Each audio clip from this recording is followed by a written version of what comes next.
Opioids, powerful prescription painkillers. So what's alarming is that we're seeing more people overdose on opioids.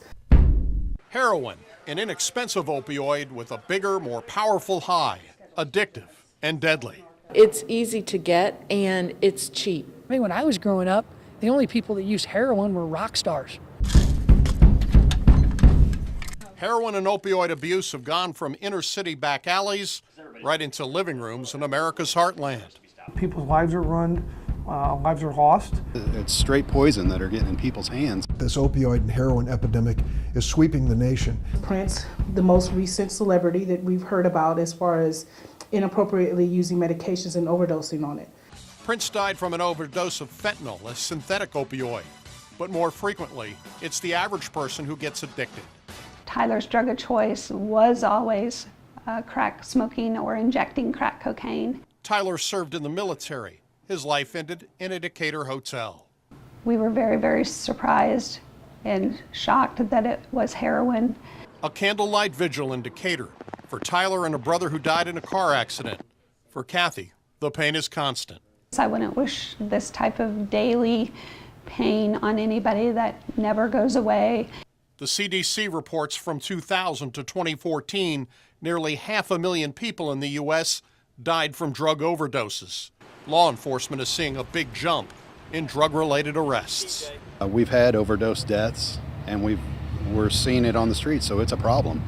The McLean County Sheriff's Department saw a 70% increase in controlled substance arrests in 2015. And if we catch people, get them the help that they need, it'll be a better community. What we try to do is target the dealers themselves to eliminate that source of heroin and or opioids coming into the Macon County area.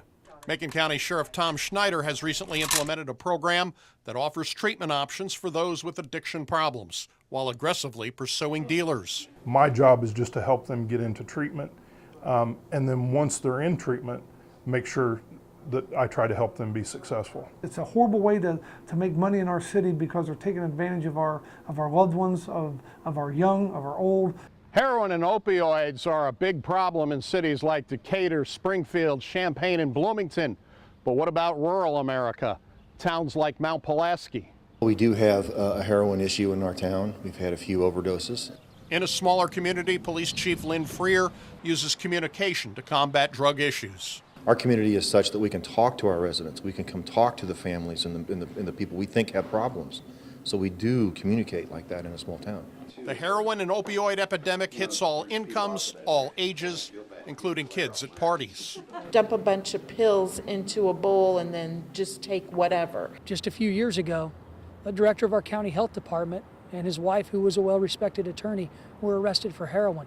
Congress is moving to fix the problem with a series of bills. Senator Dick Durbin pointing to the pharmaceutical industry for the amount of pain pills they produce. $14 billion a year, enough for every adult in America to have a 1-month prescription, far beyond what's needed. For addicts, Crossing Healthcare in Decatur is receiving a $400,000 grant and will work with the Hazelden Betty Ford Centers providing treatment. Our patients are going to end up receiving 9 hours of counseling every single week. For dealers, families of those hooked on heroin and opioids want tough penalties. Especially where there's a death involved, because they're truly killers.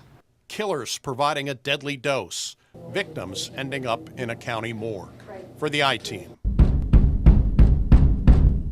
Doug Wolfe, WAND News.